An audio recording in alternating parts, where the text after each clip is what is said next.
Welcome to Wizard Team, a Black Magical podcast for Black Magical stories.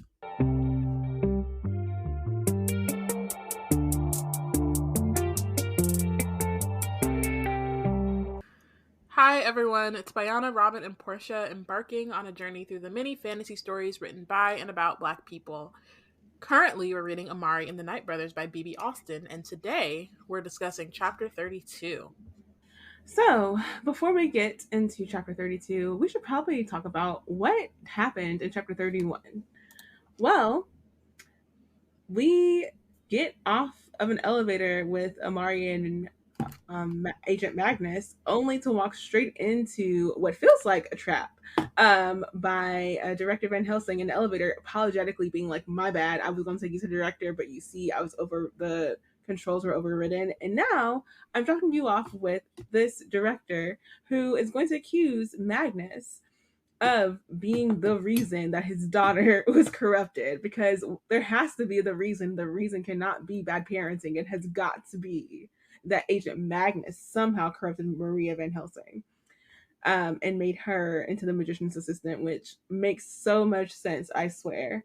And then under all of that, Amari is stripped of her temporary promotion to an agent back to trainee because Van Helsing says not under his watch, and is going to send her home along with all the other people being sent home from the Bureau because the Bureau is officially being locked down and they cannot handle the disarray. So the only way to save everyone and to be held as be liable without being liable is sending people home.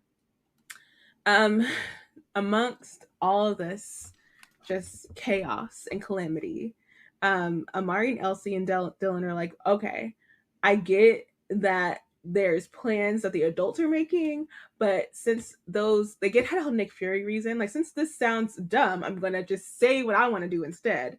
And what they instead want to do is go and find the key holder, which is the last clue that they got once Agent Magnus had promoted Amari and they opened the case that Quentin set for her. They found out the key holder's name. So Amari found it out.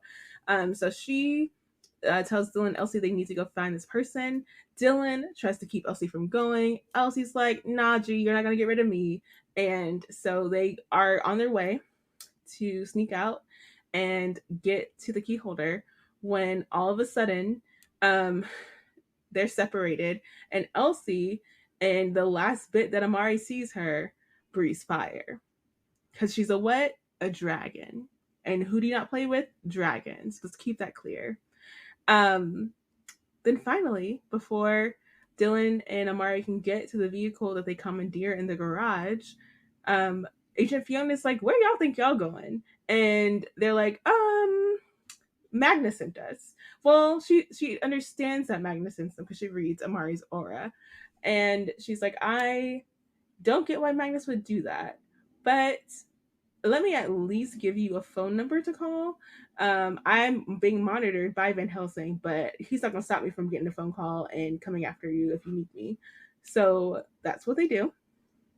Amari and Dylan pick up the Jolly Roger, the vehicle that is under their siblings' power, and they take off in it.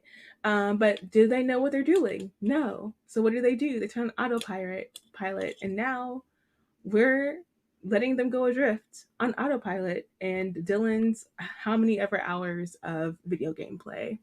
So we'll see where we go to here in Chapter 32. We're going to the boonies. Well, we hope. They're on autopilot to the boonies. Right. So they're adrift in the Jolly Roger, and Amari looks at it in the same way that she remembers the Wakeful Dream where she rode in the Jolly Roger with her brother Quentin. And she's just kind of reiterating to herself, she's trying to speak it into being that this is going to work. We're going to find the key holder and we're going to get him to safety, and Maria Moreau will not win. And as the ship starts to glide slower in midair, she glances back at Dylan and she notices that he has a troubled expression. And the boy is at the captain's wheel, which again, it was on autopilot. So I don't know who he thought he was going to steer once they got closer. We'll see. We know but why he's troubled, but it could have been. I think maybe Amari looked at it and it was just like, "Oh, because you don't know what you're doing." Like, I'll let, if that makes you feel more confident in yourself that you're by the wheel, like you're not. I always take autopilot to be like cruise control, where like you can get a little bit comfortable, but you still got to pay attention. You can't be too lax. Sure, you know. But like, he didn't even know what he was. He didn't know he was gonna turn it clockwise or counterclockwise. Well, maybe he's watching autopilot. Like, okay, I'm figuring this out. I'm learning how to drive. And I'm learning the differences between the video game and real life. Also, can we talk about how they get there in 10 seconds? 10 seconds. Yeah. Like, that's honestly that close to the bureau. Well, I don't know that it's that close to the bureau or if the Jolly Roger is just that fast. Like, I feel like that's how I was. I feel like it's both though, because it might not be. It's not, probably not that far outside of the Atlanta area, is what I'm guessing. It's like not too far away, but it's also very quick. So like even not too far away, it's not like a car ride. It's like a. But also, like the difference between flying from LA to Vegas versus driving from LA to Vegas. They're both relatively short, 6 hours to drive, an hour to fly. But also it makes me think that that's kind of clever in some ways of like the bureau's not supposed to go looking for the key and then it happens to be like hella close to them. Yeah, like right under their noses. Yeah. And even better that they don't go looking for it because like, yeah, it's good. And it feels like if they did need it, it's not like it's, in Antarctica or something. Maybe it'd be better if it was. Well, I mean, we'll see. But I mean, that's like, I feel like that maybe is the logic. Yeah. Well, I also feel like you don't want to be, well, I don't know, because there's supernatural people and bureaus everywhere, but it's like you don't want to be too far away from the civilization, right? Like this guy, the key holder, isn't he a bureau employee? We don't know. We just know that he has a clinic and he's a doctor. Okay. That's all we know. And hopefully that he's a he from us not misgendering this person. Yeah. But also, this whole time when Amari's like, we're over here talking about, can Dylan drive? Like, what is this? Why is he sitting by the steering wheel? Amari's over here worried about his feelings. But I guess that's what a good friend does, is worry about your feelings and not your capacity to drive. But she's like, I feel like he's been convinced that Maria was innocent this whole time. I feel so bad. And now they're like on opposite sides and I know this is tearing this boy up. And while she's thinking this, she's checking out their surroundings and she's seeing that the only thing that they can, like, that is near is a small log cabin with a long dirt road that curves out of sight. And currently the sun is only just beginning to set and the night is starting to push it away. Dylan comes over to take a look and says, we should hurry and park. And Amari says, we should hurry and park this thing. We don't want the key holder to look out of his window and see a ship hovering over his house. They have a hard time actually landing the Jolly Roger, and Dylan, again, going back to can this boy drive, brings the boat down a little bit too fast, causing, I don't know why that gave me a Trina moment. Ooh, too fast. Anyways, causing a boom that echoes through the trees, and apologizes. And so Amari's just like, I might want to come back to this later because, like, obviously, if you've read the chapter, you know what's about to happen. But, like, this part makes me laugh because of, like, the reveal we're about to get. Because, like, this kid, he's still a kid. And he, like, can't drive. And the fact that that's, like, you know what I mean? Like, in other places, he's very competent. And then, like, in this, he just, like, can't park the Jolly Roger is just really funny to me. It's also just like when you said that, it just gave me like Brittany Murphy and Clueless talking about Cher, who's a virgin and can't drive, and I just am like you're a competent magician and all that, but you can't drive. Like,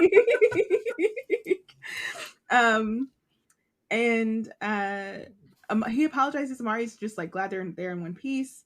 They hop off the ship and head over to the doctor's cabin.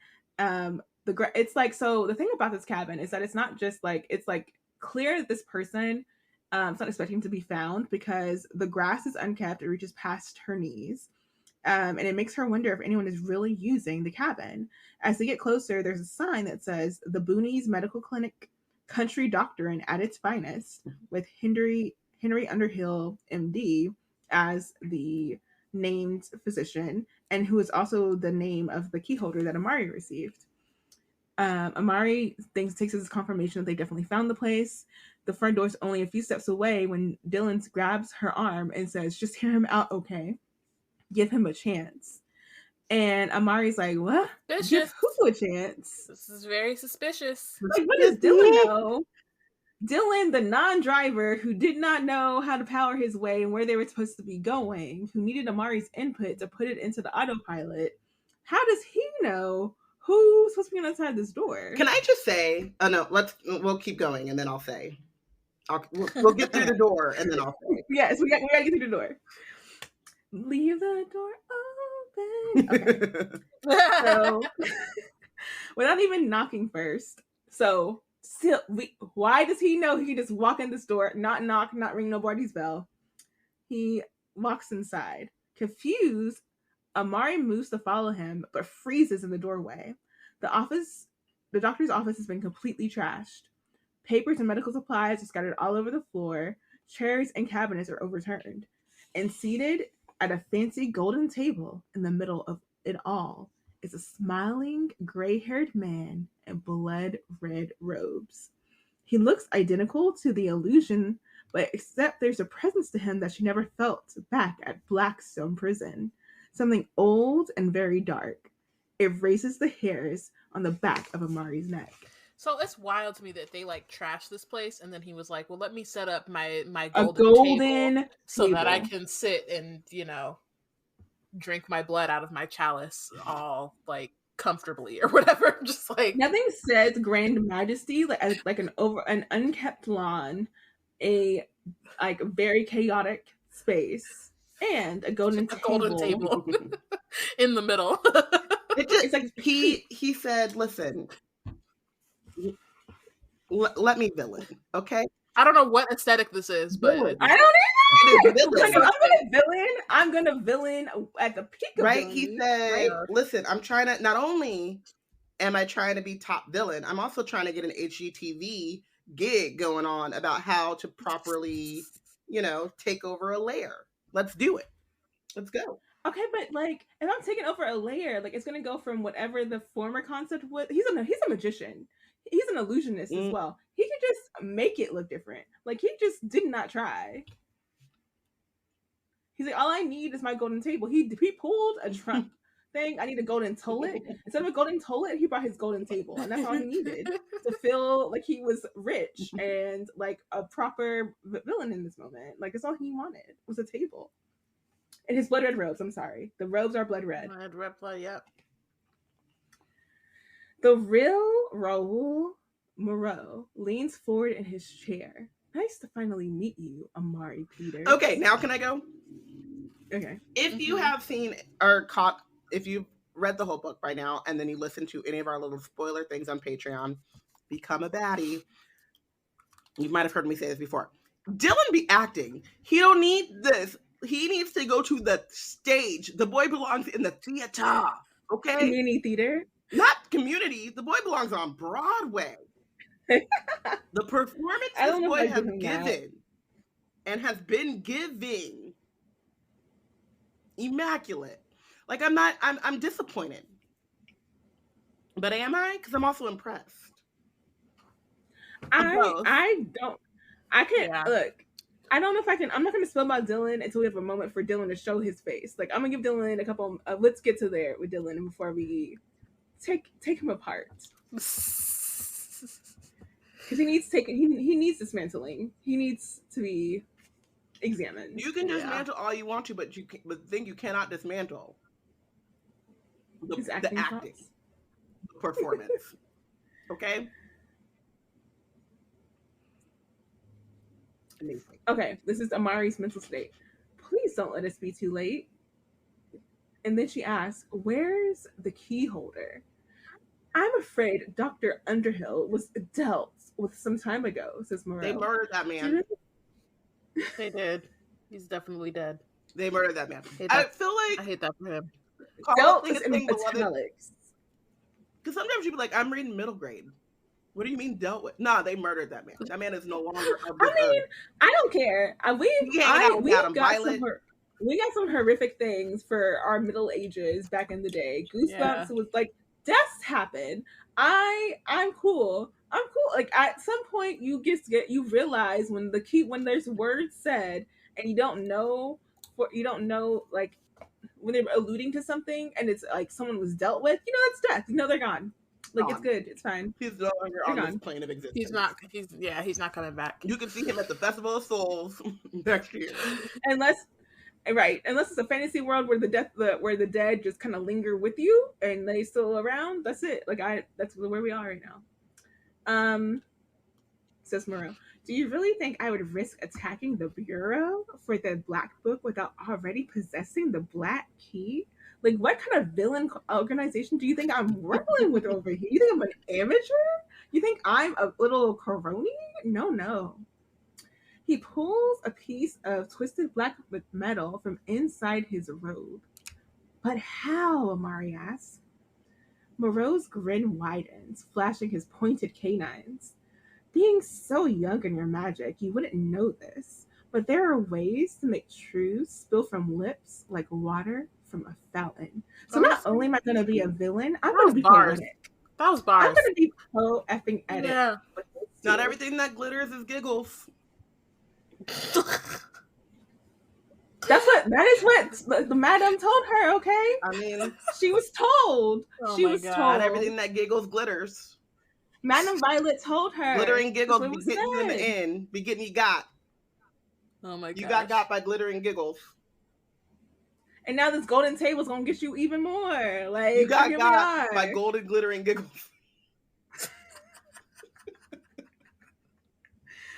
Amari grimaces. My brother didn't stand a chance. Where's Quentin? Right here. Moreau sweeps his hands forward and a magical gurney rolls out from behind the counter. My breath hitches at the sight of my brother, lying still. Too still. Shimmering green mist hovers in the air around him. What are you doing to him? Extracting his life essence. Your brother has been dying a most slow death. Moreau grins. The spell I shall perform tonight requires it. A fitting end, wouldn't you say? This is so...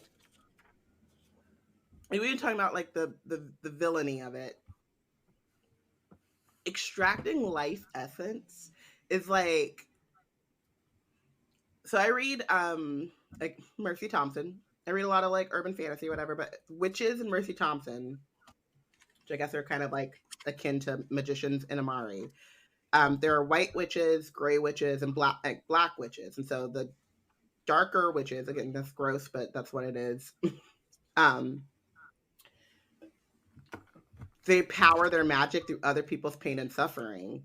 And like the more pain and the more suffering, especially if you can prolong it through torture, the more powerful the magic.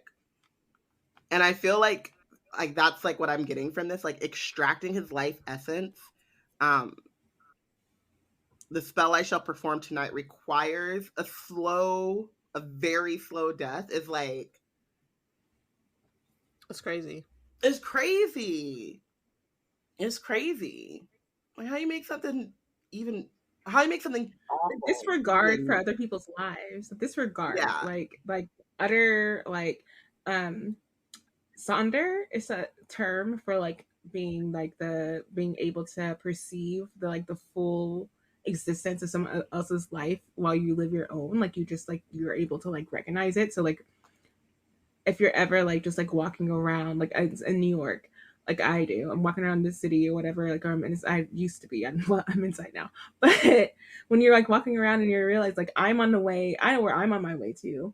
Where are these other people on their way to? Like, is their family here to visit? Like, you constructing like whole other lives, like for these other people that are also just doing it at the same time. So you kind of like, you feel the weight and the value of other people living on Earth and engaging with it at the same time you are. And there's a level of like cognizance and like reasoning and empathy in that is wholly deconstructed when you're just like gleefully talking about taking away someone else's life force slowly. Like it's like it's like fun for Moreau to be doing this. He's excited by it. And for me, it's like, it's not even that like that he's doing it.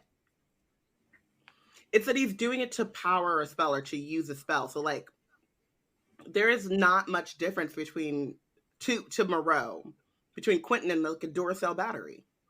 Like he's just become like, source of energy. And we spent the entire book with Amari, like Quentin is everything to her. Like is a like it's not just to her, to so many people, to a lot of people, right? Yeah. And like I mean, you have this thought, right, of like, okay, maybe he's being held captive, or maybe like, what are all the thoughts that going through your mind about like where Quentin is and what Quentin's doing,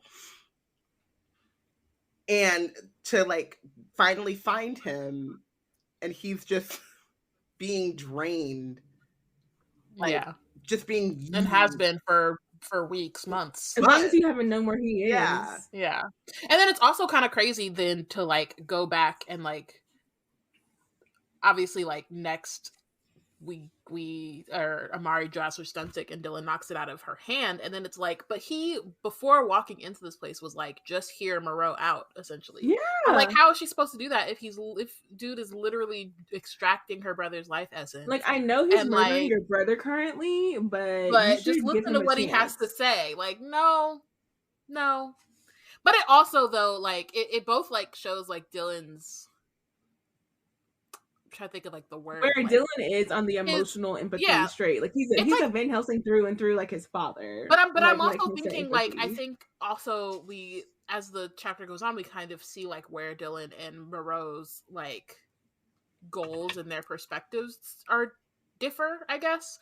But it's also like this is the way that he kind of is able to separate that is weird, and it is very Van Helsing of him. It's Van Helsing. Yeah. It's Van Helsing and Moreau, I think. It's like it's the whole unholy like combination.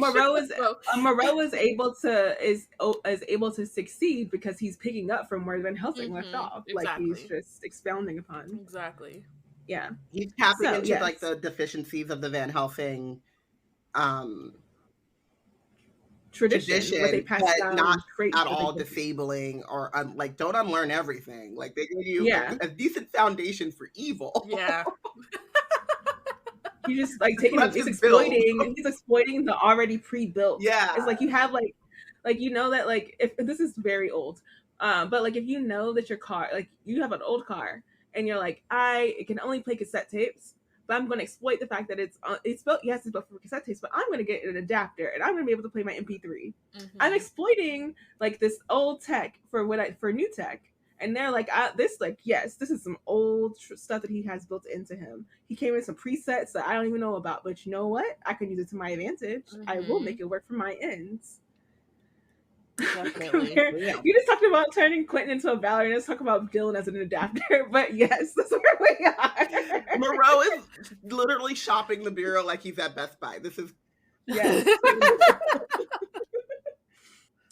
Amari draws her sun stick, but then Dylan knocks it out of her hands. Moreau laughs and with a twirl of his fingers yanks her body forward through the air and then drops her into a golden chair at the table.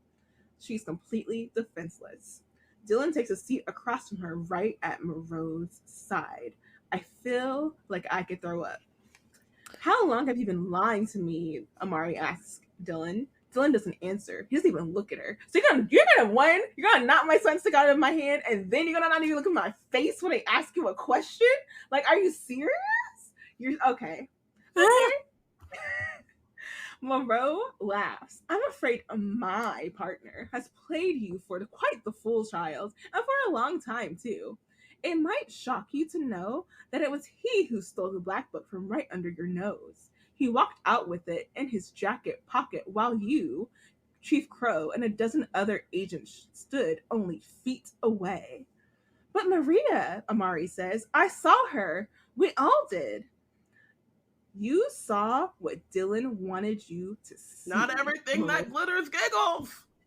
I really gotta find that quote and get it right. But They just say like don't. I think it's giggles and grins or something. Don't trust in giggles and It's like in grins. chapter like Yeah. 20 something. But yeah, no, I this is like going back to what Robyn was talking about, like Dylan being a Acting? great actor. He's also just like super smart. So this is the part where I'm like, I feel I have like it's two different ways about it. Because even when I first, so like I mentioned at the beginning of the like when we first started this, like how much Aminata, my sister loves these books, and like I'm gonna ask her permission, and maybe I'll post on Patreon like the video I have of her where like she got to this part and was like flipping out, and she just was like, yeah, she couldn't take it, and so like it's so interesting because like when I read it, I think by the time once Dylan like tried to get Amari to do foul magic, that was when I was like, oh, something's up with this kid. Like he's, this is it. I don't think I completely like thought he was Moreau's apprentice at that point, but I knew something was up and he was suspicious. And so by this point, I wasn't necessarily surprised, but reading it as an adult, you pick up on tropes and that kind of thing. But I was also, like Robyn was saying, like a little impressed. Like I was just like, how is he able to do all of this? And like for me, I was just like not like I kept at this point I was like, isn't he like how old is this kid? Right. I feel like yeah, I feel like for me with Dylan, I just think about all the times in which Amari, and again, like we've talked about like some of the ways in which Amari's still learning this world. Porshèa put the actual quote from Madame Violet: "An illusionist should never trust that which giggles and grins." Where did I just put glitter in my head? Okay, whatever. My brain's. I mean, we got fits and giggles, we got giggles and like whatever. But so Amari is still new, but like she's also an illusionist, and so she's learning how to manipulate things, but she's still, for the most part, trusting what she's seeing, right? Like. Mm-hmm. She knows that she can manipulate what people see, but still doesn't have that like innate skepticism, which is what Madame Violet was trying to like explain to her in that quote about an illusionist should never trust what giggles and grins. But I think about all the times she looks at Dylan and he looks sad or crestfallen, or when he does try to teach her like the magic most foul, and she's like, that's weird, and he like, is like, oh well, let me show you this as well. You know what I mean? And he's like very quick on his feet and like able to, I guess, try. He does like, and I think you get it more when you go back and like look back at what he did, but like he does try to like kind of test Amari and see if she's interested in like going down this path. Like I feel like if she would have been very enthusiastic about the magic most foul, we would have gotten here much sooner. But he knew, like, I don't know how much of it is Moreau in his like ear telling him like, okay, push, but don't push too hard. Or, you know what I mean? Like, yeah, whatever. But even still, like, he does a very good job at it. Even if he's being coached, he's very like adept at, like, he thinks on his feet. He knew that she was suspecting Maria, and so then Maria becomes the apprentice. Like. Mm-hmm. Knows that like that would put his dad in like a tailspin, right? Knows when to like he's doing a lot of this stuff on his own, and he's like 12. So okay, so when I first read this book, is good. It's just very much like, yo, what the hell? When I first read this book, I think I was just something that if you've not gained this understanding about me over time, I've always been suspicious. Like I've always been suspicious of I'm always suspicious of everything. I'm always suspicious. Like I'm a picky eater. I'm suspicious of things. I'm very suspicious. She reads a lot of mysteries. Everyone's suspect. I do. I've been a mystery lover since a child. So I've always been suspicious. And so I think that like in a marriage of that, and so that's how my first reading went. I was just always suspicious of everyone. I don't trust anyone. I don't care if like Elsie I was like, she's a dragon, so I don't want to dislike her, but I'm also just like, but I don't know. It could be anyone. It could be one of those movies, those books that they make dragons look bad, and it happens, and I'm here. I get it, So I got pick up, after time of reading and watching and stuff. I know the different tropes to look for whenever we're gonna see some foreshadowing. So I've always been suspicious of Dylan, and I never put it past any rich person to be an a-hole. So I'm always just right there. At the same time, as a frequent watcher of TikToks, as y'all were talking about like taking apart how Dylan was able to like pull this off, and Robyn, you were making the illusions about him being like light on his feet. It sounds like he's a fighter, right? Like fighters have to be light on their feet. They have to be able to read their opponent and be able to know like where the swing is coming from and when to block and when to throw. And it like psychology TikTok for me has really taken me like to breaking down understanding myself, not a psychologist, but understanding myself as far as I can, and understanding like maybe even character work based on like where are people growing up and where does he pick up these like traits and these like tendencies and habits to like move like a fighter. And he has to move like a fighter in his own home on a regular basis. So like the traits that Moreau's picking up on to like utilize within Dylan are the things that he knows Dylan is like he's a fighter. He's gonna look for where he can like take advantage and where he needs to fall back. He's naturally inclined to work that way because he's had to like build up that muscle within his household and all the things going on there. But then at the same time, when thinking about his strategies and stuff, it does feel like 12-year-old strategies, some of them, because like I don't know if y'all seen The Glass Onion yet, but like one of the key things is that like the main guy who is like in the middle of this big mystery, the rich like Elon Musk-esque figure, is painted out to be a bright person because of circumstance, but not necessarily because of like his actual actions. Yeah. And he takes from other people's talents and he's like, I didn't think about that, but now that you said it, I'm gonna use it. And so partially for me, like him like picking up on like the Maria, like using Maria as like a scapegoat kind of thing, I'm like, that kind of didn't have to take brilliance. It really could have just taken some, like, it was just something that was like easy to use in that moment. And it just answered all the things that he didn't want to have to answer for in that moment either.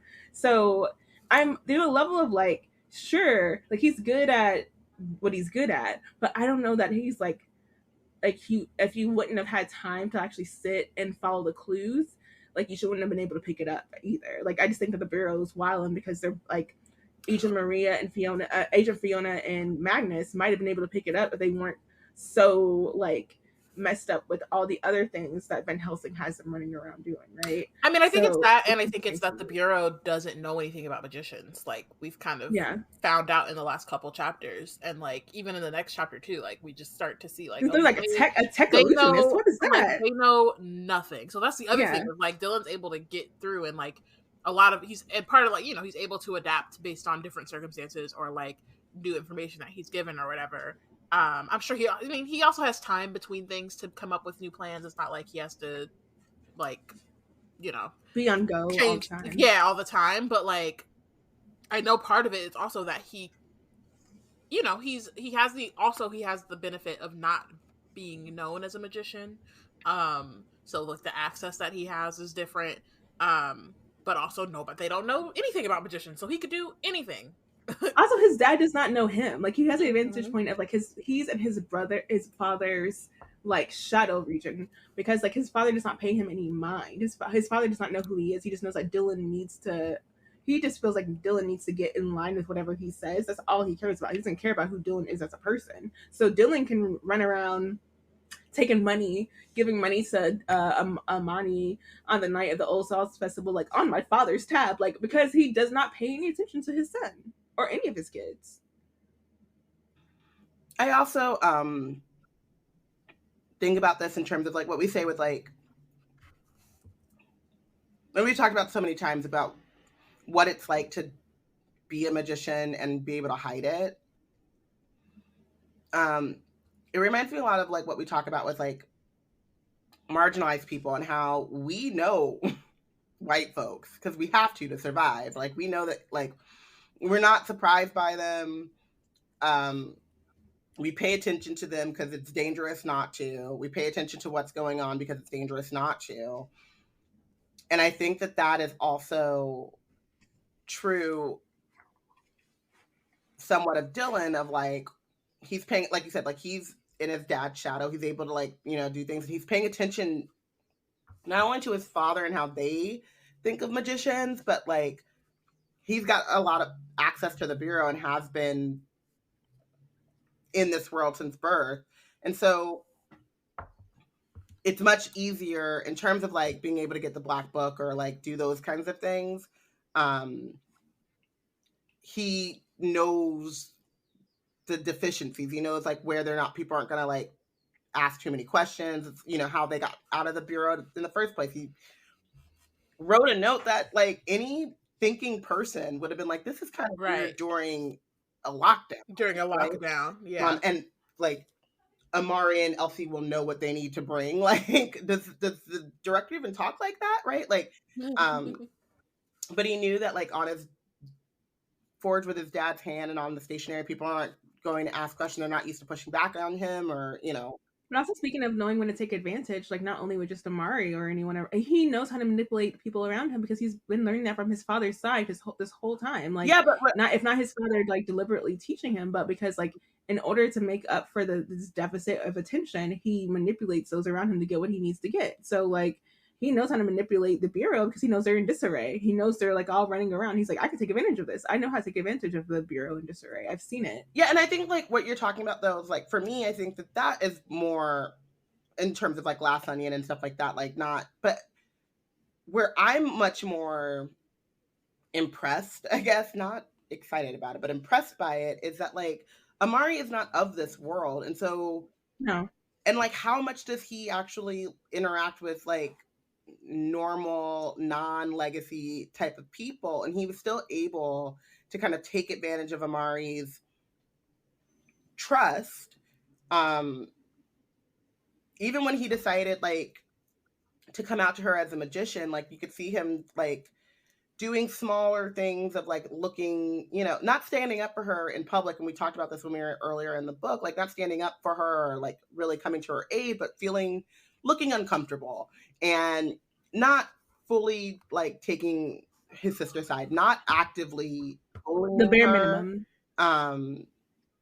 but just being a quiet bystander, and then figuring out when to, sit next to her during the boogeyman presentation and like do these small acts of kindness when she was so desperate for anyone to like in that trainee thing to like look at her like a human and not ostracize her.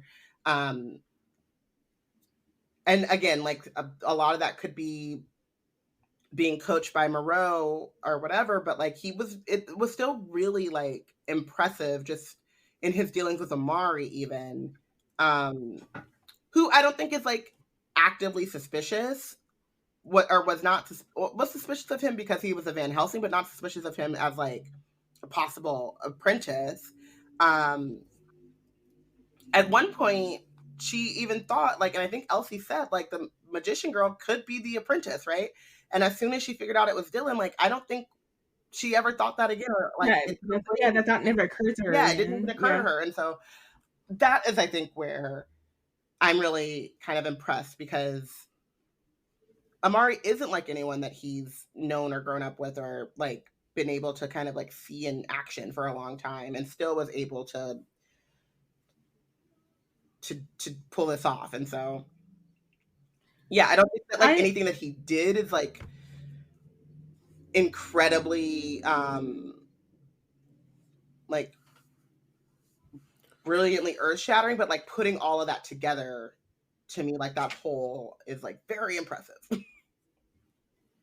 Yeah, and now just like before, yeah, I do think it's also that like it's interesting because it also is like how observant is he? Seems like he's very observant, and what he could have gotten from like he's fallen into Amari's need for belonging and proving herself, and like use that to his advantage, because he may not have interacted directly with bureau people who were not legacies before, but he's seen them around, and he's seen the gauntlet that was tossed to Amari about proving herself. So he's very much taking like She's gonna want a friend who feels like she wants some kind of acceptance, and like I'm a legacy and I can be the thing that is acceptance to her, and I can use that to my advantage in building a relationship with her. So it is very like, it's just super manipulative, and I'm just absolutely, yeah, 100%. He's got that down pat, like that is trained into him. Like he knows manipulation well. Yes, for sure.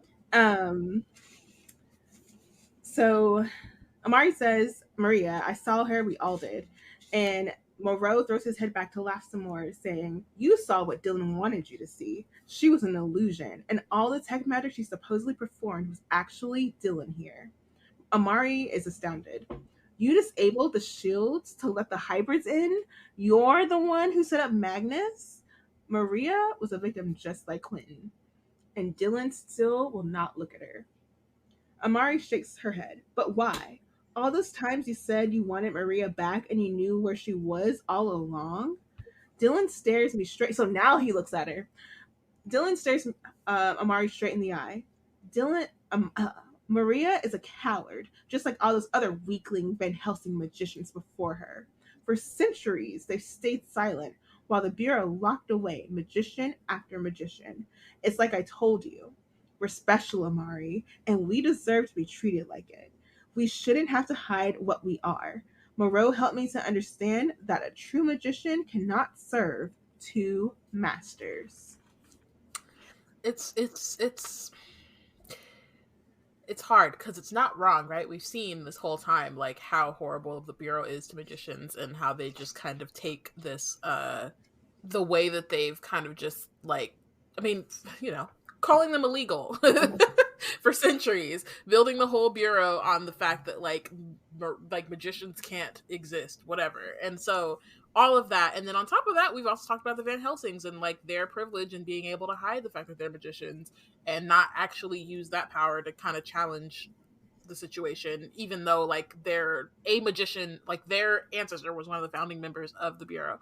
But yeah, just the basically like the Van Helsings kind of creating this environment, like first like putting these things into Dylan, but then also like creating this environment where he feels isolated and feels like he has no one to turn to, then gives Moreau the opportunity to kind of swoop in and be like, hey, come mess with us. We're not like them and we deserve more. And we can start by sucking out the life force of your sister.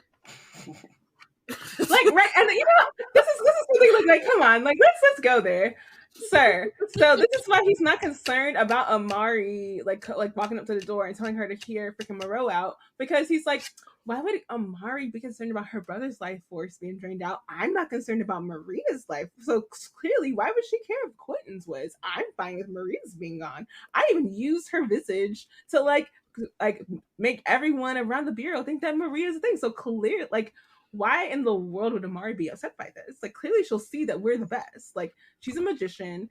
Therefore, she'll see that we're better than everyone that the Bureau's ever interacted with. We're better than anything that'll ever happen. And she'll, like, totally be fine with her brother dying in front of her. Not a big deal. Yeah, I mean, I think this goes back to, like, the ends justifying the means type of thing that you only get when you...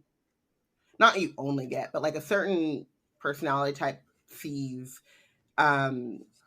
and is something that like is used often in radicalizing people, is like, yes, you're betraying your family, you're betraying, you know, everything you thought was right or wrong, but like, especially in Dylan's case, like, what has your family actually done for you? Janet, what have you done for me lately? Yeah. But like, you know, and how have they actually accepted you, and like how much do you have to fit and fold and hide yourself to be accepted by them? Just to be tolerated, or to be tolerated by them, right? Like Amari doesn't have that relationship with her family, and Quentin didn't tell Amari about this whole world and the Bureau and things like that, but like had set stuff up that you could tell it was always a part of his plan to bring her in once she reached the right age, but also like doesn't tell her because she's not a part of, you know, it's against like the rules or that kind of thing. Like Quentin didn't get where he was by like being a rebel against all the rules. Now, like there's some rule following that he definitely did follow, and like as much as he loves his sister, he wasn't going to break the like main rule that allowed him to be able to do what he does, right? Like he's not gonna. And so I don't think that like Amari doesn't feel betrayed by Quentin. Like she might feel a little bit like, I can't believe that this whole world, you know, she felt like a little bit like overwhelmed and shocked by that. But she never, it didn't feel like she was ever really like angry at him for keeping it from her, because she also understood like this is the way it's set up and it's a secret place or whatever.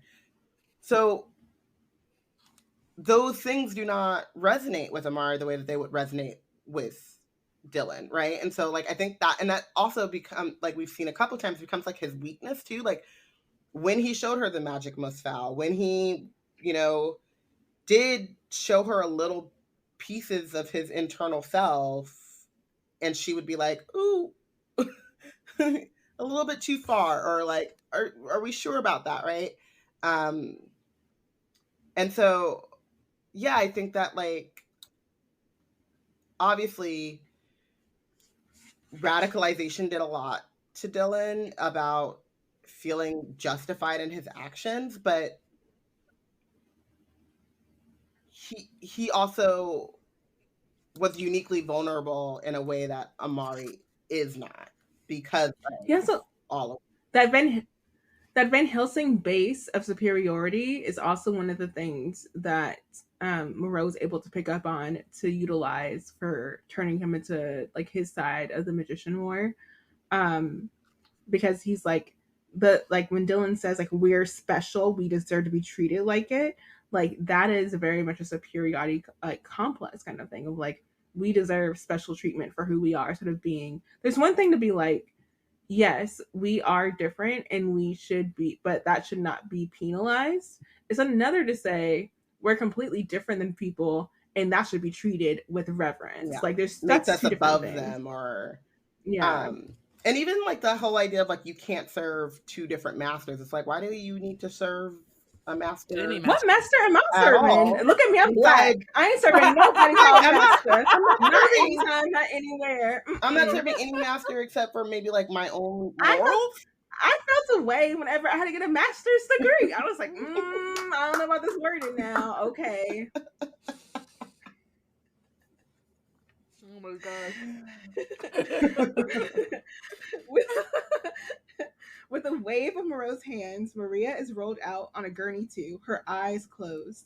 That same green mist surrounds her. Amari keeps shaking her head while Moreau chuckles in delight.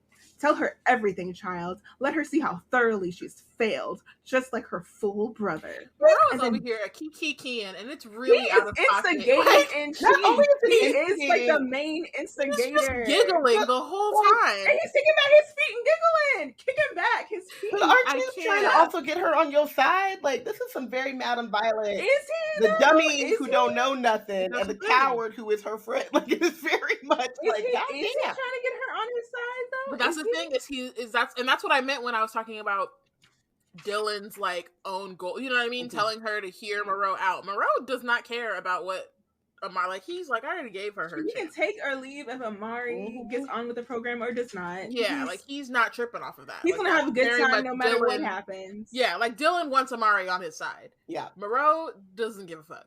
Yeah. Very true. And then Dylan tells Amari that he and Moreau first bumped into each other over the Ethernet while using tech magic. And 2 years ago, it was Dylan who warned Moreau that Vanquish was coming to arrest him. Giving like, bro, I'm sorry. Moreau is like, what's dude's name? Like they need to have him on to catch. Yes, on to catch the predator. Because I'm like, come on, let's have a scene. Why are we? But also, Dylan, like he built a relationship with Dylan. That Dylan was like, oh, I overheard that my sister is gonna come arrest you. So, like, right? What? Because I'm like, that's the thing. It's like it's so like you can just see how kids can get like radicalized and also just like preyed upon because he's, you know, Dylan is this lonely wanting to be kid. Special. He wants to be special. He can't really confide in any of his family, including his twin sister. And so including his magician sister or his twin sister. So then he's sitting here like looking on the internet for connection. Yeah, exactly. And then here's Moreau, like, you know, Birdman hand rubbing all over the other net, and here we are. And you know he got long, greasy fingernails. You know he's just, you know it's dusty. Okay. Giving Moreau time to wrap up his former apprentice and an illusion so he could escape. Dylan was the one who set up Quentin and Maria's kidnapping. He tells Amari how every triumph in those tryouts to keep her close also allowed him to remain inside the Bureau Department of Supernatural Investigations long enough to use his tech magic and figure out the wards and security systems from the inside. It was all Dylan. Attacking his sister wasn't enough. He wanted to destroy people's memory of her too. And it's just so cruel. It's really so wild. I'm confused about this part where he says,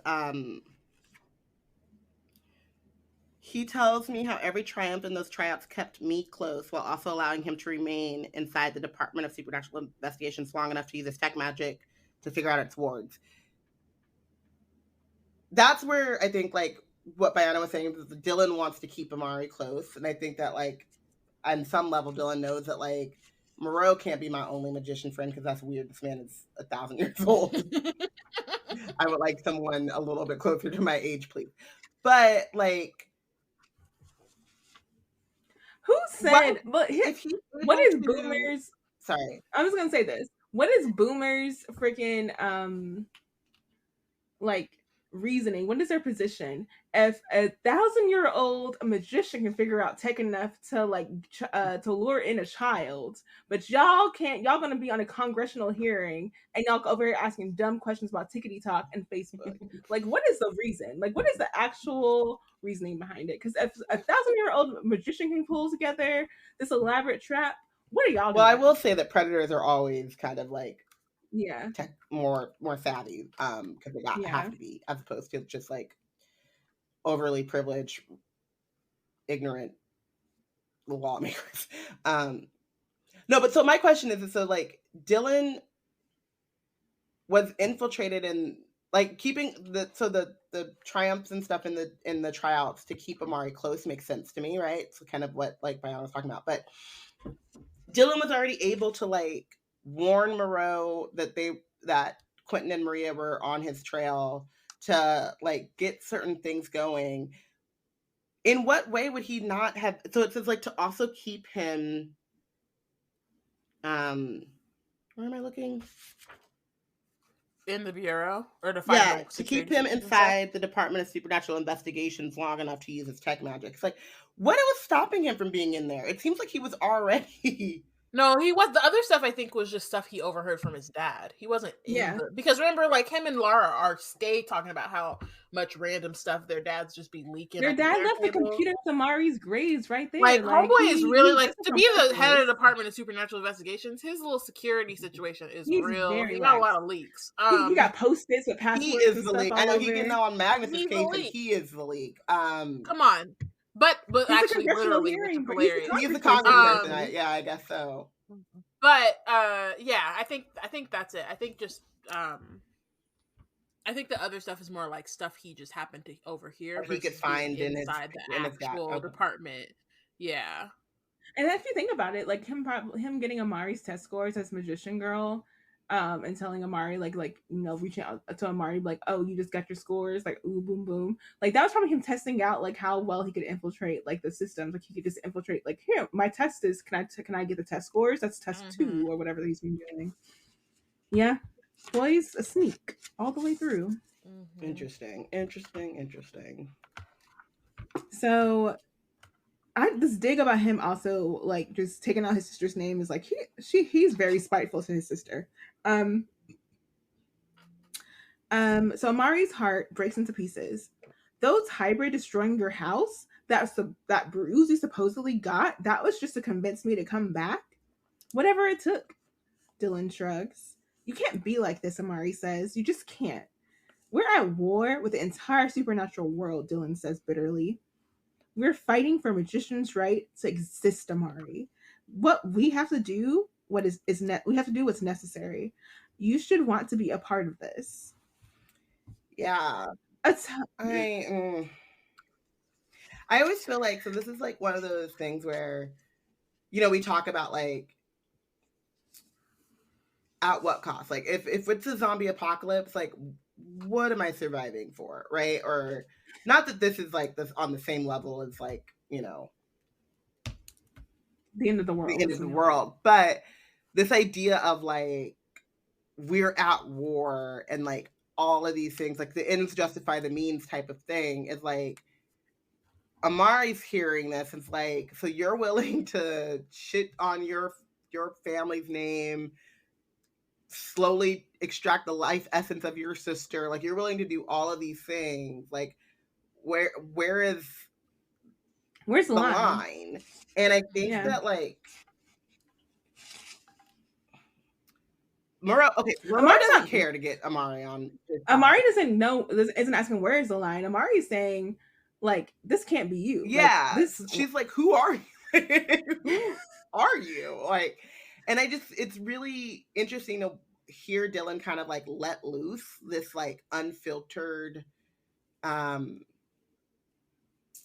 it's like an unfiltered glimpse into like his like programming, really, because like it's like Moreau is villain-splaining, like he's using Dylan as the villain-splainer for him. He's the mouth, he's a translator. Yeah, but it's like again, but also you see his priorities and what he wants are very different than Moreau. Like Moreau like is like y'all said like 1,000 years old. Like the things like he's actually sinister and like legitimately here just for evil, right? Whereas like Dylan like wants to be like he doesn't want to be he doesn't want to have to be fighting for their right to exist. He wants, you know what I mean? Like he wants to still have a connection with people and wants to he doesn't, but he's not even that. He's like he wants to be the very best, like no one ever was. Like he wants to be, but I think it's also based off of though the way that like magicians are treated within their society. Yeah, like he can't fathom magicians and non-magicians just coexisting because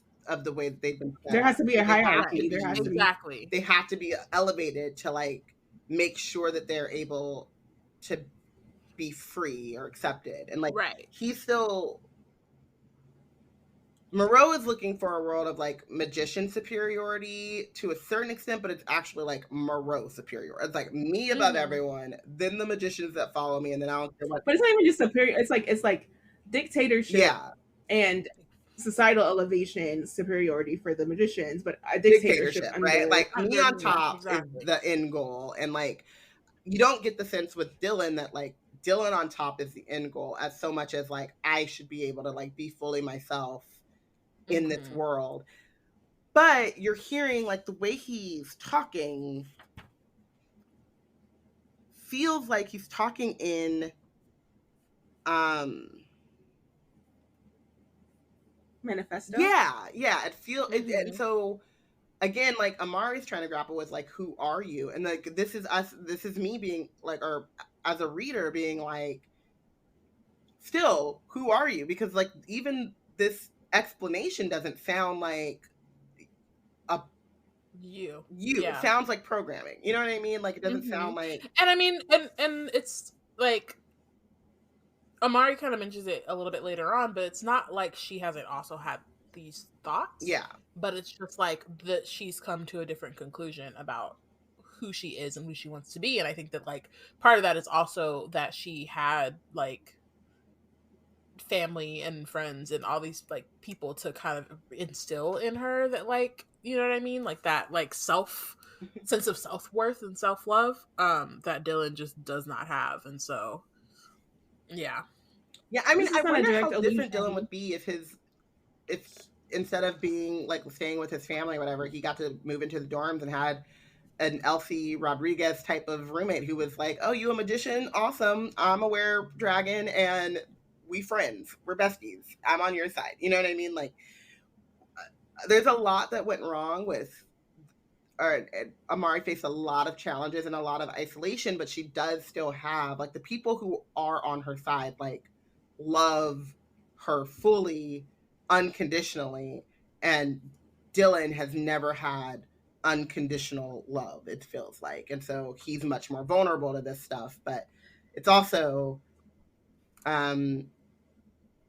interesting. And we'll see in this like next minute where Moreau interrupts, but like you do get the sense that like that is what he wants. Like that's his, like Moreau's end goal is like me, dictator on top, and everything else fall where it may, but like I'm in charge. And like Dylan's kind of like reason and thing that he actually wants, so he's not going about it the right way and he's not articulating it in the right way. It's like what he actually is looking for is like unconditional acceptance and love.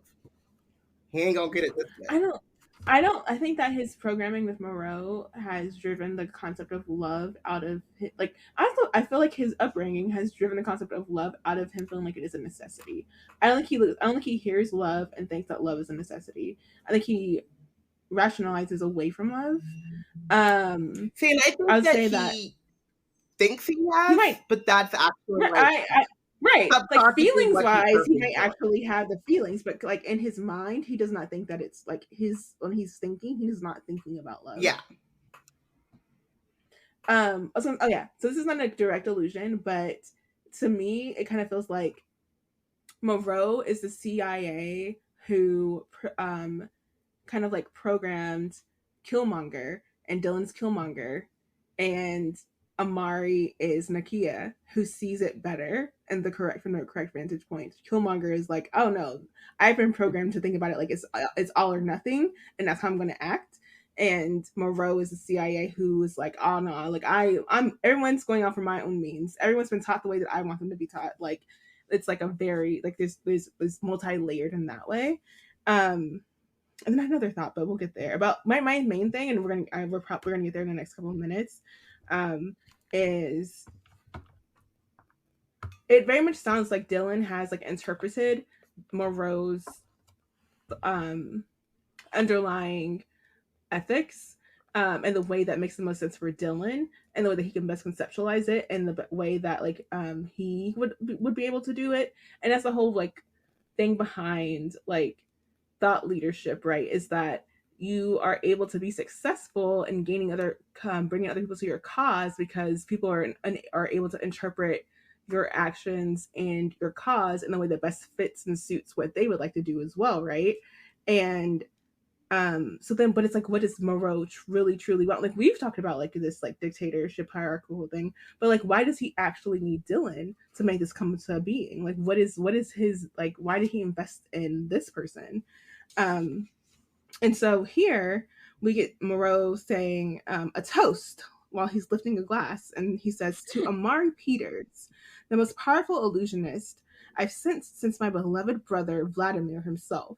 A shame that you must be sacrificed for the return of the Night Brothers. Wait, says Dylan. You said that she didn't have to die, that she could join us. Moreau frowns. Don't be stupid, boy. The girl clearly has no interest in our cause. I gave you the chance to win her over, and you failed. But not to worry. Moreau pauses to drink from his goblet, letting the blood drip down his chin. She will go to death knowing that it was her sacrifice that righted the world. All those who have cursed and vilified what we are, they shall get their due. They will all be punished. It's ridiculous. I also like a couple things. One, the fact that Monroe interrupts Dylan. Dylan is at the point where it's like when she's like where he tells Amari like you should want to be this and you should want to join us, and then Moreau is like she lost that chance already. Yeah. There's no training. Like joining already gave her, or you were supposed to do that before you got her to sacrifice. That was it's too late. Too late. Now she's gonna be sacrificed. But also like you can't be neatly drink your blood. Like why is it dripping down your face, bro? He has blood red robes on to catch. He's like, look, I want you to know that these blood red robes got it honest. It didn't come from some dye. No, I just dribble on myself all the time. I let it go down from my neck to my toes, dribbling blood. That's what I do. A mess. It's an artistic statement. Feeling it.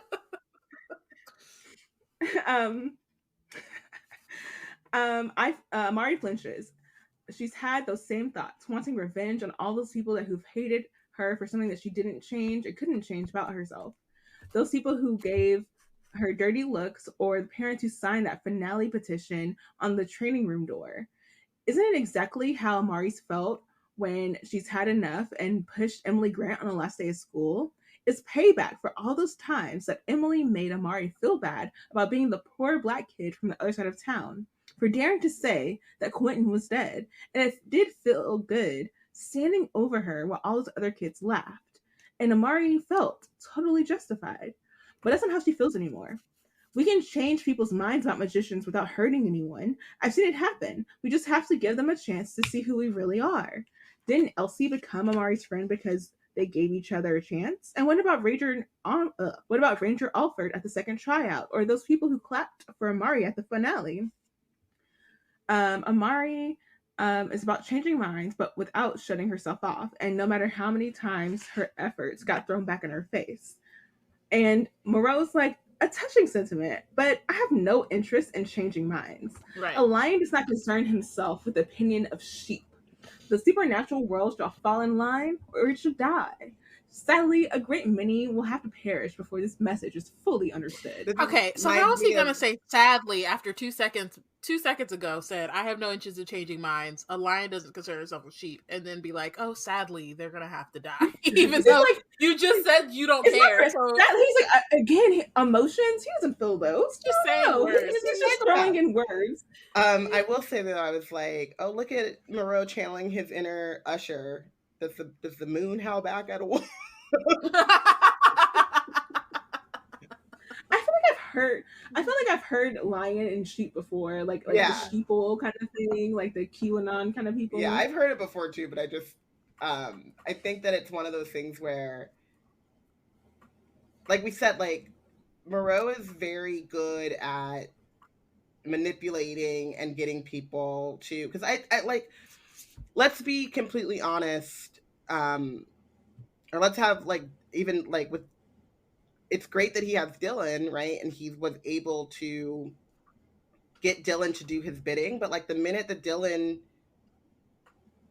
no longer fits into his plans, like he is off, like everyone in the road. Why does he need Dylan? Like that's my main, because I'm like, why? He already had the Black Key. He only really needed Dylan for the Black Book and to get some intel for what the Bureau was doing, but only insofar like until he needed, like he was able to pick up on the life essences enough to use it. Like what is the, like he needed to delay the Bureau with enough time to get the power he needed from Maria and from Quentin.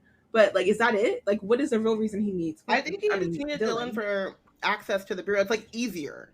It's kind of like this is a tool that's been laid in my hands, and it's easier to like cultivate and radicalize this little boy and have him do my bidding than to, you know, especially now that like they think that I'm locked up in Blackstone prison. Like this is like an easy route to take. I just think that it's just convenience more than like needing Dylan, right? If he didn't have Dylan, he'd find another way. Like that's what he was doing before with his first apprentice, right? So like he didn't feel any like compunction about sending his first apprentice to Blackstone prison to like as himself and then replacing him with Dylan, right? So it's all of these people for Moreau are tools.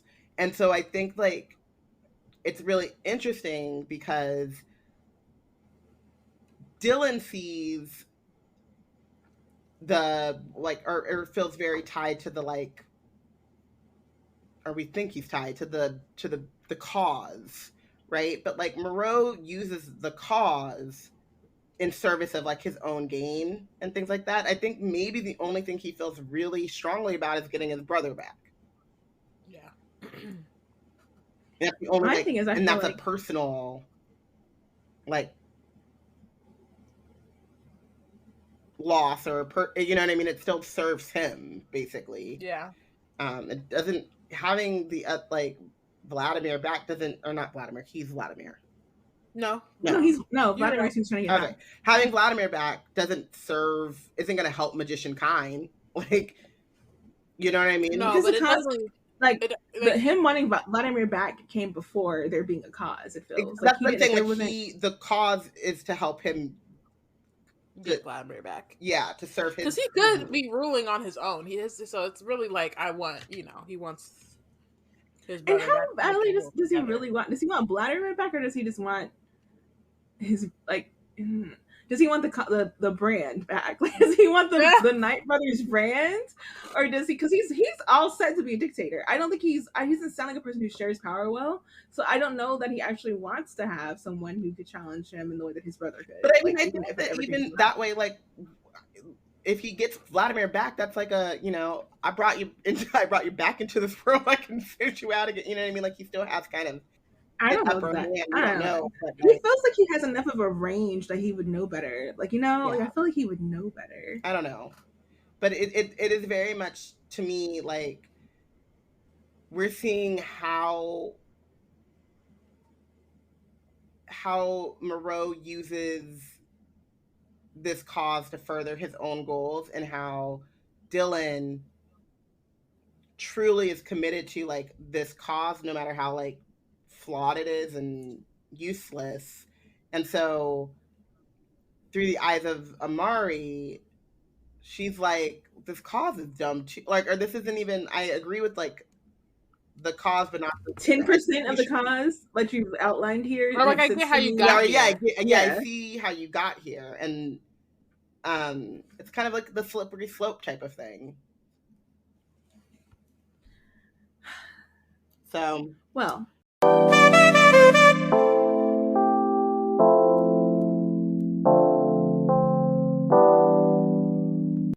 In celebration of 8 years of B&C, we've launched our Baddie Road Trip Patreon campaign. Help us reach our goal of $1,000 a month in Patreon support by becoming a patron at any tier, and stay tuned for fun content, community events, and more all summer long. Head over to www.patreon.com/blacknerdscreate.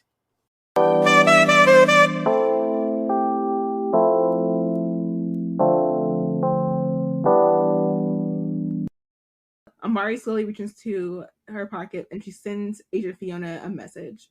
But when Amari glances at the screen, Moreau's image appears, wagging a finger at me, and the phone shorts out, which gives me early OO's Disney movie whenever they'd have like a virus, and it'd be like this like random virus with like a egg or something cracking and then like a head poking out, like like it gives me early OO's. The poison sign just like comes in pixels and like do. Yeah. Moreau stands and pulls the black book from his robe. With another flutter of his fingers, it opens to a page. He sets the book down in front of him. Then he balls a hand into a tight fist, covers it with the other, hissing the words, Death's Door. The green mist around Quentin and Maria swirls in the air before colliding into a far wall, reforming into a shimmering green door, as ghostly as the tents at the All Souls Festival. With a swish of his cloak, Moreau glides over to the door. He gives it a single knock and shouts, "Come forth, my old friend," not brother. "Come forth, my old friend. Come forth, Vladimir." The shimmer door begins to crack open, and then Moreau's gleeful eyes return to Amari. "You shall supply the magical blood he'll require to nourish himself back to a proper magician." And then with the wave of his hand, Moreau lifts Amari out of the chair and drops her to the front of the glowing door. A ghostly skeletal arm reaches out from behind it, scratching and clawing to reach at her. And then Moreau's magic is so strong that she can't even move. She can't even perform an illusion. She's so helpless. Yikes. A blast of energy streaks into the air, hitting Moreau square in the back. Here we go. The old man's arm snaps to his sides and he collapses. And then Dylan stands over him, pointing his stun stick.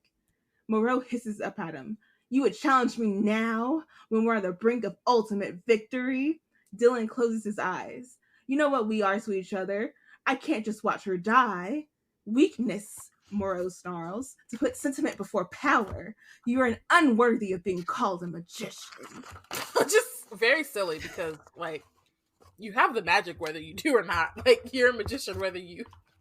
But it's also really funny because I was worthy by standard, right? Because, like, exactly, what you're doing all this Amari to bring your dude back to Dylan is what Vladimir is to Moreau. Like, you're doing all of this to get, you know what I mean? Just but it's hypocritical. like, so are you? I'm supposed to, but I see from Moreau's side, you was ready to let your sister die, but you won't let this stranger that came into your life a couple of months ago die. Like, no, they have a connection. Like, imagine, like, I was gonna say, imagine like the, Sparkles, a connection.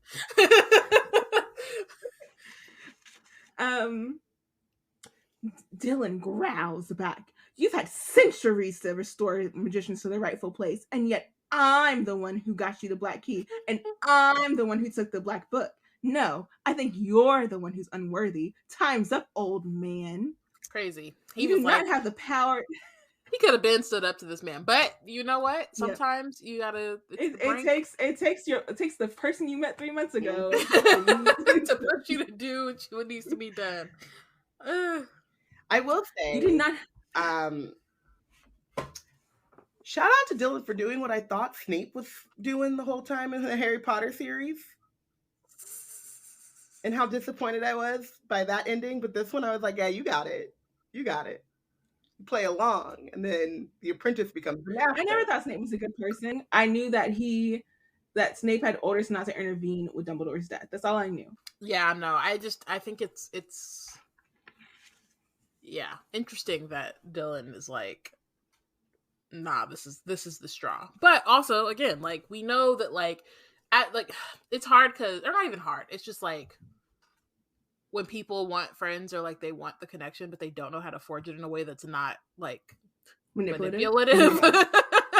So it's like he genuinely does care about Amari. Genuinely has like, he more than Maria. I'm like, all of that. They're also there on a gurney. But also we learn, like, I mean, they go a little bit into it in the next chapter, I think. But like their relationship isn't, it's not like it's the best.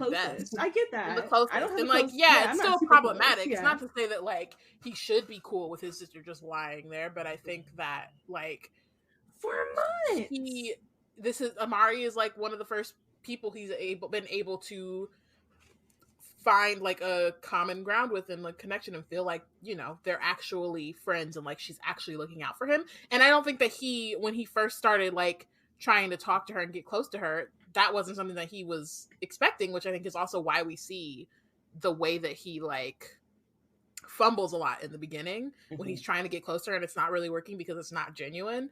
And at the point that it flips to genuine, it's like he's still manipulating her, obviously, because he's trying to get her to this point, but he also wants her to be on his side and wants her to stay with him as opposed to just like, I think he sees Amari as like the validation for like that he's doing the right thing. He's like, if I can get Amari to want to do it too, then that justifies that what I'm doing is the right thing. Because Amari's a good person and I believe in her ethics, and she's like shown me what like that her ethics are. So if I can make her agree with me, then that means that like I'm right. I'm doing it. I'm a good and he probably is also thinking like it reinforces what he's doing, right? Like Amari may not think that she agrees with me, but I'm helping to make her world better, right? We're going to be more accepted, and then she's going to, you know what I mean? Like it kind of off with Dylan, a lot of it is ends justifying the means type of thing. But what I think is really funny is I think a lot about this with like, I feel like I'm just dragging Aminata's younger self all throughout this podcast. But when Ami was a kid, and I only say this, I'm sure other kids go through this, but she's the kid that I know. And we would go to the playground and she would go up to kids and like start laughing awkwardly. Like she wouldn't introduce herself. She would just be like, I'm going to like slide in here and become friends. And then we had to kind of do the whole, like, no, you need to say like, hi, I'm Aminata. Do you want to play with me? Like, remember we used to like try that. And she used to do this like weird, like you see it in like sitcoms and stuff too, where like the person just like joins a group and they're laughing and then they start fake laughing even though they have no idea what's going on. Type of thing. And I feel like that's how Dylan has kind of been interacting. And then Amari doesn't know the whole him because she is just now finding out like the apprentice part of it, but like he's only shown her what he thought would make himself appealing to her, really, too. But also I think he's shown her a lot more than he's shown anyone else. Yeah. She's seen more of him, and I do think that like when he's teaching her to draw illusions at the lake house or whatever, and when he comes to her house, and I think that is who Dylan thinks is the real him. Like he's very like I think he's compartmentalized so much so often that like he doesn't even really know that kind of split, right? Like I don't think that he's aware that like, no, this is now her figuring out who he is in totality, and she's going to reject it, right? And so I think that that's also really important, because when it comes to like turning on Moreau, it's like, I did all this stuff, and you're still going to take the one person who knows me, and who is closest to me. You're going to still take her away from me. And so, I think it's easier for him to like make that decision. I feel like okay, I want to say this as a bridge here to the audience. We're super like sorry, not sorry about how long this episode is going to be, but if there's going to be an episode that's going to be super long, it'd be this one, because we've been waiting for 12 years to get to like take and like the symbol like Dylan, and like him being the ultimate person behind the orchestration of this all. So apologies in advance. Take this at your own pace as you go through here. We appreciate you for getting this far, and hope you will carry on with us as we get to the end. But also, I'm saying that because I know I'm about to go in deeper, and I like, because I just love where you're going there with that too, because like it reminds me of that song, like I like me better when I'm with you. Mm-hmm. And like I like he very much is like when he's spending time with Amari, and like I said, he was showing himself that he thought was the most appealing parts of himself to Amari. So he's like, if somebody likes me when I feel like I'm at my most appealing, then I am clearly like the best. Then like I know what draws people to me. I know how to be a person that people want to be around, and I know how to be around people who I like. Like it's not enough to just have people around me like Laura would. It's like he wants particular people, and he singled out Amari as a particular person that he would like to have around him. And it started out because like she's a magician, that's why he wants her around him. But it became deeper than that. It became that he actually started to appreciate like who she is, and she started to appreciate who he was. And that's what makes him feel good inside, is that someone appreciates him for who he is, and he's never had that before. And so it's given me a lot of like, it's so funny, like I keep quoting you for this, but I know that it's like it's a general understanding, but like we all are reading the same books, but like different stories kind of base the same thing kind of thing. Mm-hmm. And it's like your reading of a thing is also tapped into like who you are as a person and your growth and your journeys that you've been through, right? And I like reading in Dylan, especially this age and time when you're kind of like testing out who you are and adjusting it based on reactions of the people around you and how those reactions make you feel. And you can really tell that Dylan, as he's testing out his personality through like gauging like how Amari reacts to him, how Amari, the closest person to Amari outside of like how he feels like he's building a relationship with her, is Elsie, and how like how much Amari values Elsie's opinion, and he's kind of like giving in a little to that. But then he also has Moreau on his other side, and he's like Bayana was saying earlier, part of him feels like creeped out by this old man who found him on the internet. Mm-hmm. But at the same time, it's like he's aware of a Minty situation. He's aware of like this universe and the rules of this universe, and how much he is supposed to have an older person guiding him. That's what his father set him out for. So it's really interesting seeing these different components of Dylan's personality happen to come to a standoff. Yeah. And as much as I like dislike Dylan for all of the crap, it's completely understandable. And that's what makes the writing good, is that you can understand how the characters got to where they are. And while you might be pouring part of yourself in it and your own journey into this understanding, it makes for really like compelling storytelling, because it really does grip you. Yeah, totally. Definitely. And I think that like B.B. Alston as the author also does a very good job of like not giving Dylan a pass for the choices that he does make, but you know, like you said, like you understand the understanding of like how it gets here, but also the he doesn't shy away from the complexity of it. Like with Moreau's very much, like we said, like a black and white villain. But even with Amari's like kind of like, oh, I felt this, like, but there's a different way that I think is a better way. to find that acceptance and to find that like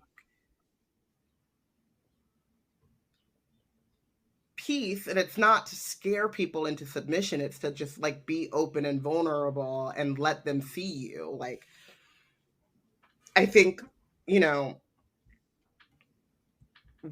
it's very easy to see, like we've been saying this whole time, just like building off of the Van Helsing's, like director Van Helsing has probably never let anyone really see him. He's putting on this performance, right? He wants to be the, you know, like we just said, like for someone who is the head of the Department of Supernatural Investigations, his security is terrible. So like, but his performance of someone important, security theater, right? But his performance and his position is more important than actually being good at his job, or knowledgeable about his job. And the legacy, and we've seen like throughout the Bureau, being a legacy is more important than having the best people. Or meritocracy does not exist, and this is another example of why like meritocracy, especially in this universe, is not something that you should take for granted here, because it doesn't exist. Agent Magnus, who's touted as like, you know, the textbook of like what you want to be when you want to be a special agent, doesn't know what tech magic is, doesn't know what it, and also is arrested because he's framed, and they just take like he's a figurehead and he's arrested, like or he's not the figure, he's a model and he's arrested. Yeah, it's the gold standard. So it's really, it's a great piece of writing. It's a great story, but it's also a great like reflection of, I think that's what all great stories do too as well. It's like it reflects a lot of like real world circumstances. And in Dylan, especially right now, we're seeing all of those inputs, how all of those inputs filter into something that can be very problematic and destructive, as opposed to like constructive. And we all said like it's crazy how many Van Helsings have been in, how the Van Helsing magicians have been in the Bureau this much time and like have never done anything to change the position of magicians. And here's Dylan like on paper doing what we said, like, you know, like trying to change the lives of other magicians, but the execution is, I mean, the way that he was taught about it was underhanded, and so the way he tries to do it is severely underhanded, right? Like, yeah. So, and I feel like it's, and you also to go to like, also again, don't have my degree in psychology, but I would talk about the like, I guess the symbolism of like what's kept in the dark, and you feel like you have to keep it stays in the dark kind of thing. Being the like one of the bigger components of what makes him so angry about it all is that like if he didn't have like these centuries of darkness of Van Helsing magicians to play into and like acknowledge, would he be as inclined to get I sit at the same table with someone who has such dark inclinations for everyone else, right? Like, would he even be willing? Like, because he's like low key the like the lessons he's been taught by the Van Helsings, the ones who have had and haven't had magical abilities this whole time, is that certain things must be conducted in darkness, especially magicians. And so Moreau being as dark as he is, and being like, and I hate the idea of darkness, like dark being connotated with like whatever.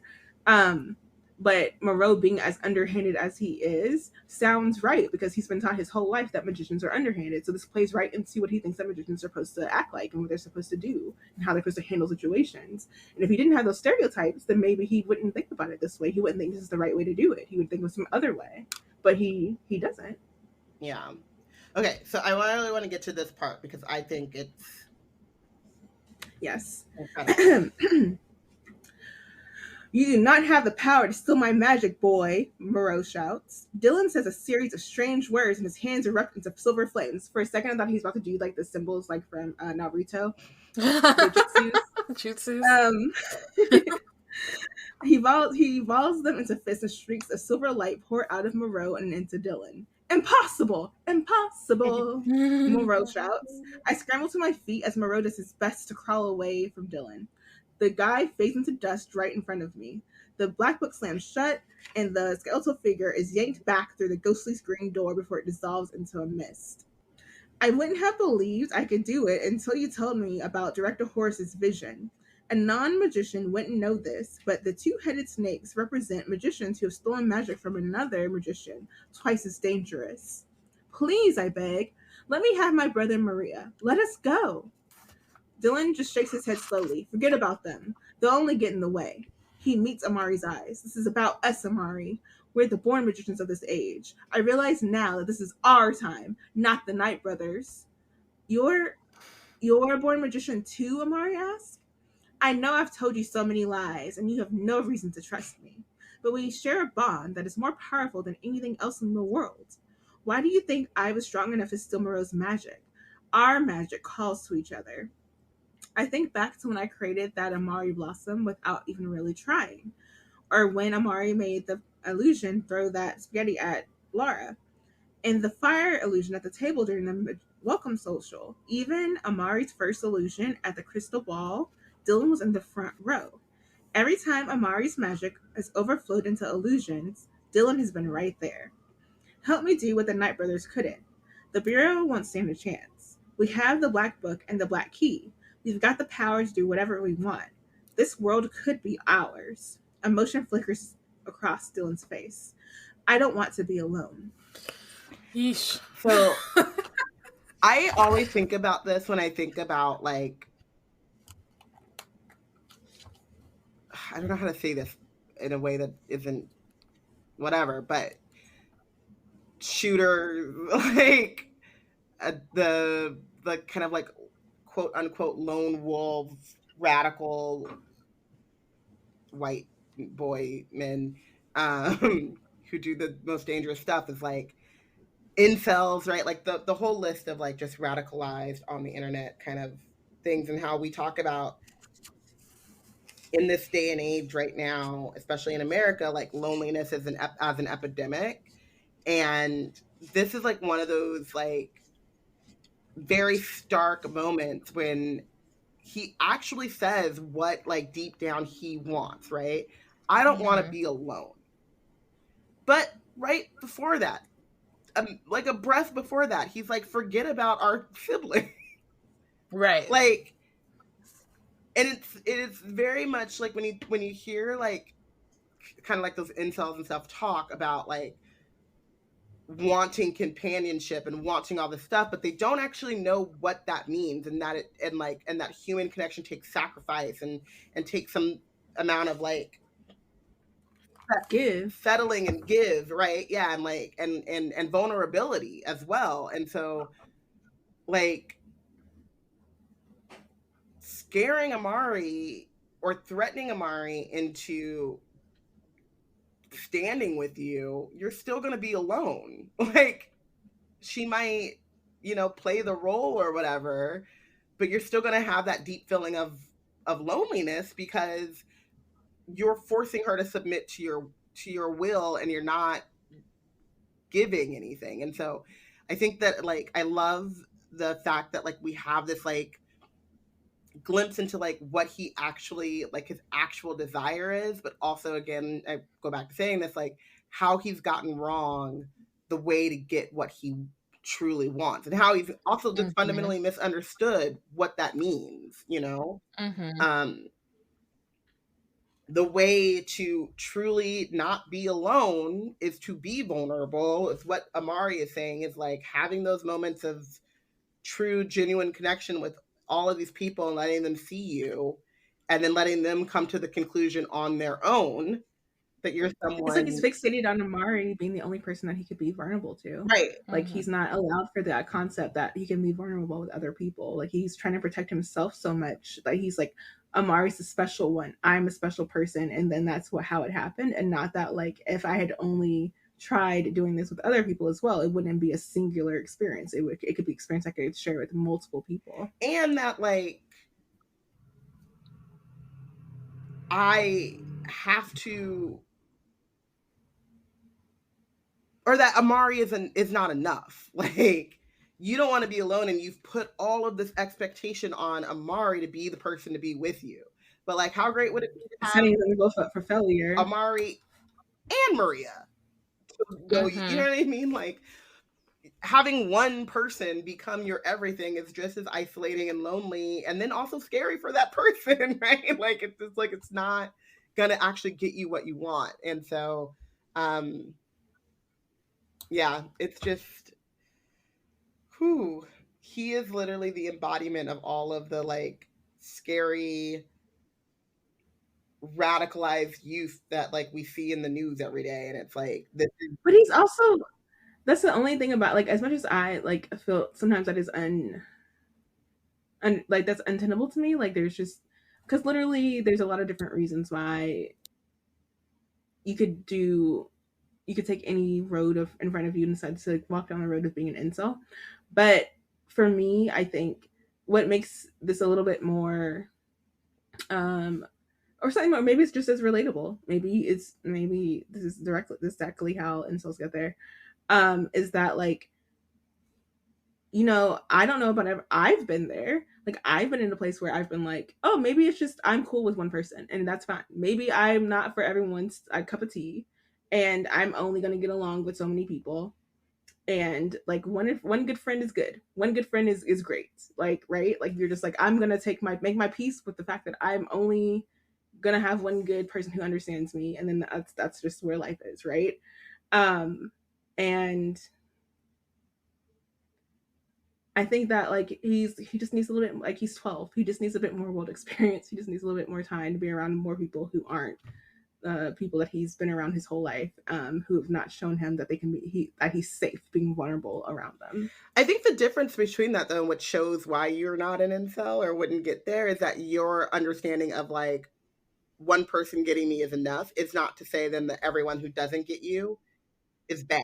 Must die. Yeah, or not even must die, but like is bad or is actively rejecting you. You know what I mean? Like, you have the understanding of like, sometimes some people are not for some people, right? Whereas I think in this case, and then in the cases of like incels and just radicalization in general, it's like this idea that everyone has this hive mind of Amari is special because every single other person has actively rejected me, as opposed to like, they just don't know you. They don't know that you're a magician. They don't know much about magician kind in general. So they're reacting to the fear that they've been indoctrinated with, the same way that you are reacting to, you know, being pushed to the margins. And that's why Amari's solution of like, we need to be vulnerable with everyone, and then in turn maybe like have this open, like, or like start this understanding, this mutual understanding, mutual respect and kinship, start this like open understanding is the way to then like combat that. Whereas Dylan's like, no, they understand, they just have rejected. And so it's like, but that's not actually the truth. And so very scary. And then we'll see, like, right here, it's like Amari says, you shouldn't hurt the people that care about you. I don't want power, I just want my brother back. And he snaps and is like, you're no better than Maria. Like, I mean, like, you're now beginning. How did we get here? Like he had an older sister tell him, like, we got to care about other, like, this is a basic lesson that I hope that I have taught you as an older sister, just the bare minimum. Please care about the people who care about you. That's just do that. Just care about the other people who care. They fed into you feedback. Just care about them. Just care. Just one word. Yeah. I should have known it by your reaction to foul magic, but I guess I hoped. Then his expression goes ice cold. Then I'm going to have to take your magic. It's like, dude, 0 to 100 real quick. That's Moreau. Real quick. That's what I was going to say. And then he went from Dylan to Moreau in one quick step. And then, yeah, Amari says, even if it kills me, and Dylan's like, this is your choice. Defend like, yourself. it's not on me. No, you decided to care about other this people. corner. You decided to care about other people. I don't care about other people. I've told you over and over again. You I don't want care. me to save my sister, so now I have no Who choice I let sit here for months on a table but to kill you both. Like, what other choice do I have but to put you on the same slab as she? Good day. So yeah. Amari said, or Dylan says, then defend yourself. Amari says, I don't know how. And Dylan, then this is goodbye, Amari Peters. It's so solace, Amari. Just use solace. Yep. So Amari's looking for a stun stick. She makes a run for the front door, but Dylan knocks off her feet with a wave of his hand. And then Amari throws open her arms and says, solace. I begin to glow, but Dylan puts out my light. You have to do better than fair magic. His hands erupt in silver flames. Your life depends on it. And I think he's trying to like force her into. Yeah. Again, he's still looking for like validation for where he's turned, and he's saying to her, and I think it's interesting. This is the only way. I've learned this is the only way. You need to learn the same lesson I learned. This is the only way. Yeah. And I think it's an interesting like idea, or interesting is like it's an idea that foul magic is somehow stronger than fair magic just inherently. Mm-hmm. And like, and also, I mean, even the like delineation between the two, I think is part of the problem. Is like, if you put some of those spells, like obviously some of those spells are horrible, but we've also talked about how like solace could be used to blind people. So like there are, I'm sure even some of the like foul magic spells could be used in ways that are more benign. So like one, the delineation and like the separation between the two, and then the idea that one is stronger than the other and that you can only use, like, it can't be defeated by fair magic is just like it's short-sighted. It's something like, it's just, yeah. And I think that like, you know, when Amari has more time to actually like study and like, you know, not having to like look for her brother and not having to hide her magic and whatever, like has more time to practice, I'm sure she'll be able to see, you know, ways that you can strengthen the magic that you use, and so that separation won't matter as much. But just that like Dylan has completely like fed into that he can only be stronger if he uses foul magic is like, yeah. But it's also very Moreau. But I want to say that strength and foul magic versus fair very much gives me. I don't do sports like that, y'all know. But I did it enough. I'm not completely like under. I did go to football games and different school stuff like that to understand some things. The concept of like playing to the left, like being a lefty, it's like people don't necessarily. They're not usually like prepared to play against a left-handed player unless they've had to like learn that, right? So it's not necessarily that foul magic is stronger. It's that people have, if they've been practicing one kind of magic the whole time, they're less likely to be aware of how to defeat the other one because they've not come across it so often. If you come across fair magic all the time, you're going to be thrown for a loop when some foul magic comes at you. Same difference if you're playing around with foul magic all the time. But because of the stakes and sacrifices behind foul magic, you're less likely to see foul magic and be versed in it. So it's not that it's stronger; it's that it's taking you by your unawareness of it because you just haven't been versed in it enough to build up your counters and your immunity towards it. So it's not like that's one thing I can't think like happens across like different magic systems and different story worlds, right? Is that like it always seems like the magic that is the meaner, the most sacrificial magic is like given this concept of being like stronger because it takes a mental state that requires like being divorced from emotion. But like for the most part, it's that like this like Thanos like getting rid of Gamora kind of thing. It takes a level of sacrifice of humanity that like it's not, you should never sacrifice that level of humanity. And so it's going to be rare and therefore less recognized and less of a thing that people are prepared to fight against. Yeah. As someone who's left-handed, there's also the idea of like things just not being built Yeah. for that. The idea that like they don't even know tech magic exists. So how could they possibly ward against it, right?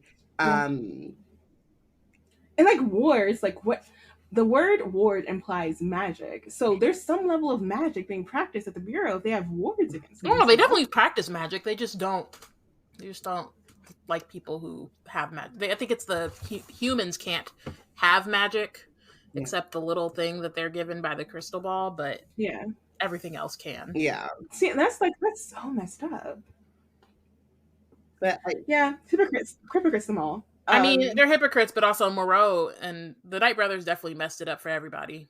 If they had more chill, people would. Why are two people going to mess it up for everyone? Like, it's I'm not saying that they should have. I'm just saying that this man, we saw this man. 9/11 and TSA, like airlines and airports changed because of 9/11 and a shoe bomber, and here we are. Yeah, I'm not saying that it's right, but I'm also saying the man who had a golden table drinking blood on top of golden chairs. We didn't hear about this golden chairs. I just feel like if he had decided to stop before the vampirism, it might have been okay.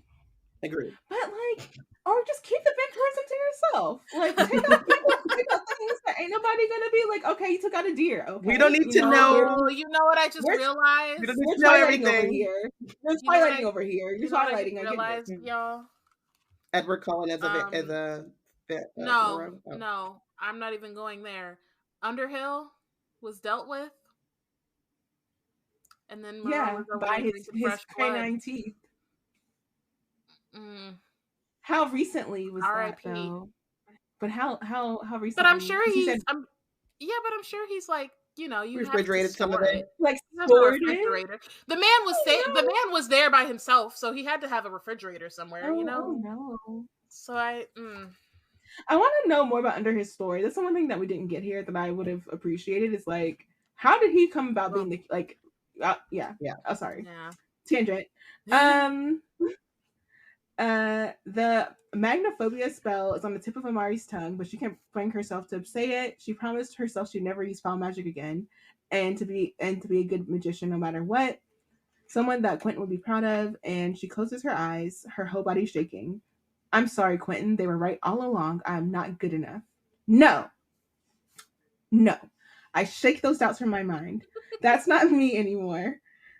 Amari is not the girl who gives up. She is the girl who tries, who fights, who believes. I love that. Sorry. When I read that, I was just like, you go, girl. That's exactly who you are. Know who you are. Show them who you are. Amari's eyes open with a burning realization. I'm unstoppable. Something inside me bursts and my whole body goes white hot. The black flips open and dozens of Amaris appear around the office, each with their hands lifted to the sky. Finally, an Amari glittering armor appears at the center of the room. Let's go. She winks at Amari. Dylan staggers backwards. How? This isn't like any other times my magic has overflowed. Because Amari's not just reacting. That is Amari deciding. Amari amazing. Dylan won't win. At that, the armored Amari lifts her hand to the sky and says, Fitness. Finis? Thunder booms overhead and lightning explodes through the roof and into her hand. The last thing that Amari sees is an eruption of blinding light. Period. She said, so at least one word? She said Solis Maxima. She said Thor. She did say Thor. She said Thor. By the hammer of Mjolnir. Let's go. Mirror. A lot went down. I love that. And we had a lot to say about what went down, but a lot went down. Yeah. And that's where we end. Wow. Who's your MVP? Yeah. Amari, obviously. Any difference? No. Great. And I just love especially the end of her, like, the most of this chapter she's been having to learn a lot of different things. She's been in danger. She's been afraid. She's like been doubting herself. And I think also, being confronted with thoughts that she had before and things that she's still dealing with, and kind of seeing like where she doesn't want to be and what she doesn't want to do. And then finally in the end, just like believing in herself and being like, no, I got this, I can do this, and like doing it. Yeah. Love that for her. I also She's great. love doing it that well. it is a decision. Like, she decides, Mhm. like, no, I'm not Mhm. too weak. I'm not going to fold. I'm not going to give up. Like, it doesn't matter that he's gotten Moreau's power, that he knows Maury's been in this world. Like, I decided that, like, this is not where it ends for me. And so, yeah, Amari is definitely my MVP as well. I made Amari my MVP, but I also want to MVP a pat on the back, I would say, to all of the communities that do not use your vulnerabilities against you. And I think that like really between like you two with Wizard Team, this showed me that I could be in this space and not have to like, again, I am very suspicious of people and things. Look over my shoulder for like it coming back to me to as like it being used against me. And that is very rare in spaces and communities that you not always like looking for the other like shoe to fall and someone to use something that was a vulnerable moment, and that y'all showcase that and like sharing things that like you may not even want to didn't think about it too hard as you were saying it, and then it came out and then that was a vulnerability on display. But it really does make for like a trust building moment of like I like if you can share that, then maybe I can share, and we're it's a space that goes without like we will judge you for your taste in boy bands and avocados, but not for as someone No, this is but facts. not This is true. and not for not for who you are, if unless you're an a-hole, because that's on a whole other level and nobody's gonna F with that. So I really appreciate that, and that is why BNC is so magical to me. Oh my goodness. I wasn't expecting the feels. I know. Excuse you. We don't do that here. I don't know where you think we do that, but we don't do that here. But thank you. Okay, Moreau. Yeah, wow. Thank you. Bench. You're welcome. Can I go first? I want to bench Dylan. I wanted to like give a special benching to Moreau for just not having a Chris Hansen in the supernatural world, because my man was literally preying on children on the other net, and that, yikes. But I had a hard time. Which says a lot about other net security and like who's monitoring what is. Yeah, and I just want to like special bench him because I did have a hard time benching Dylan this chapter because, and this is like also a testament to BB Alston and like how well he did with writing this chapter. And we talk about this all the time about like being able to explain and understand the like reason behind something without having to accept that that's the conclusion that you come to, and like also being like free will is a thing. And it gets difficult when you're reading about kids. And I always have to remind myself, because we'll see stuff like in our everyday world where like someone is like, oh, I'm so sorry I said this racist thing, but I was a child or whatever. And I'm like, I never went through a racism phase as a kid. Like and as you were going through your racist phase, what do you think I was going through being the victim of your racism, right? And so I did have to like really sit with myself and say like, no, Dylan is old enough in the same way that Amari is old enough to like look at the inputs that she went through and look at what, and in some ways, not to play oppression Olympics, but in a lot of ways had it worse than Dylan, faced a lot worse backlash than Dylan as well, not just from being a Black child, Black girl, but being a magician in this world.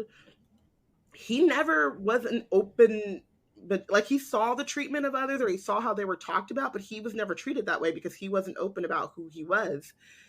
And he had the ability and the foresight to hide that. And I think that's also privilege like as well, but like closeting, if you think about it that way too, like he was closeted, if you want to like about and I don't, discount like the challenges that go along with being closeted, but he knew enough to know that safety was in being in the closet, whereas Amari did not even get that privilege, right?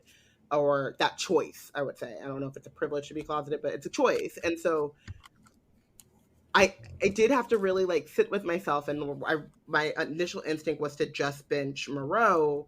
But then you have to say, like, okay, even if Dylan is 12, by 12, you know right from wrong.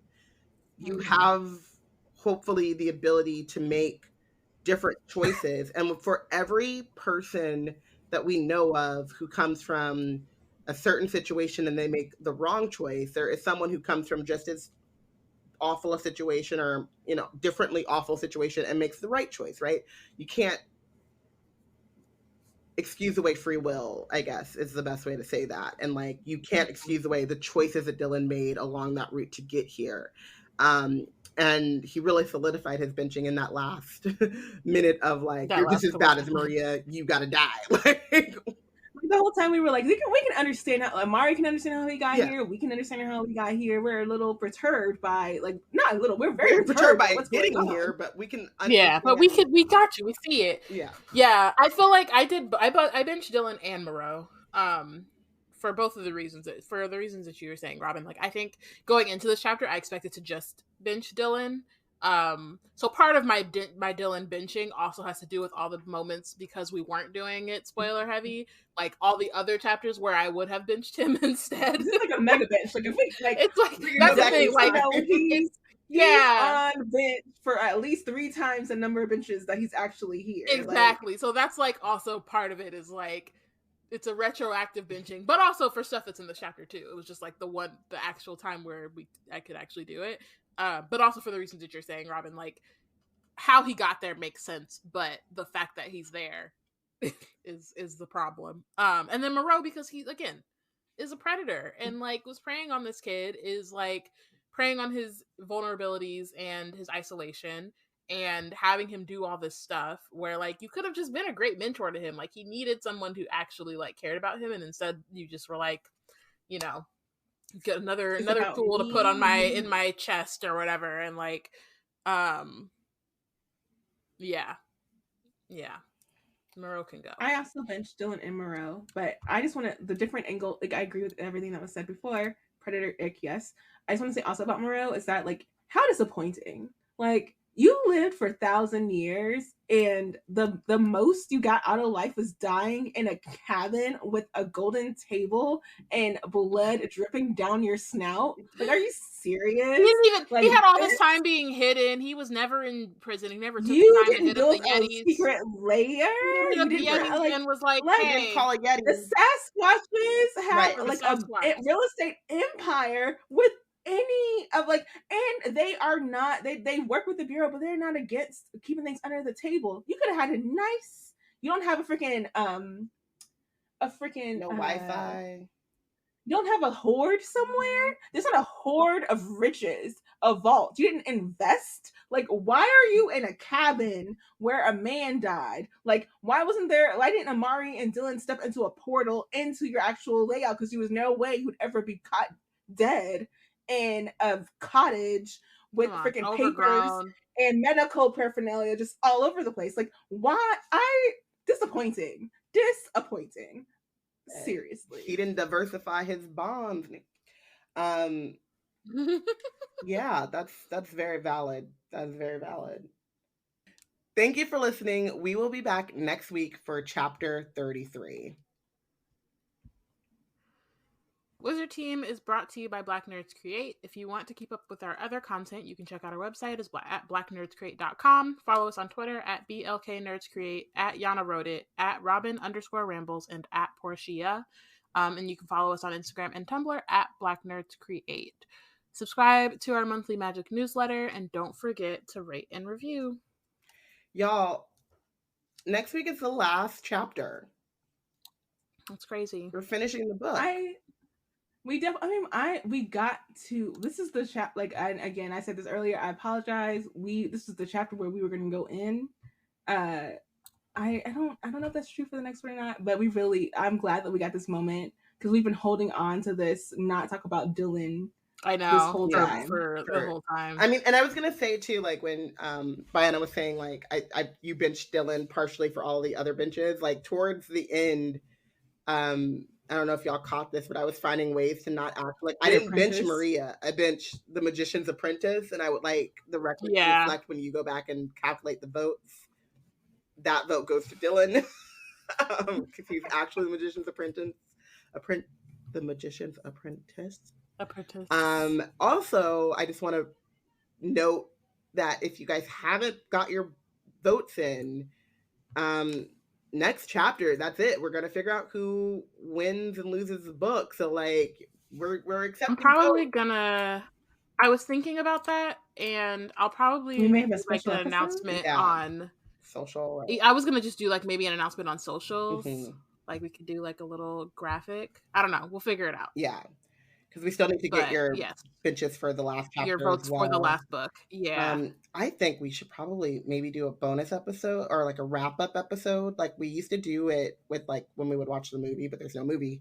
Yeah. But maybe just do like a spoiler heavy whole book thing, and then we can do the benches there. I don't know. That's a thought. Yeah. You can figure it out. But yeah. Thank you guys again for joining us. Next chapter, get all of your benches in. So, make your vote count. What is that? Rock the vote. And yeah, we'll see you next week.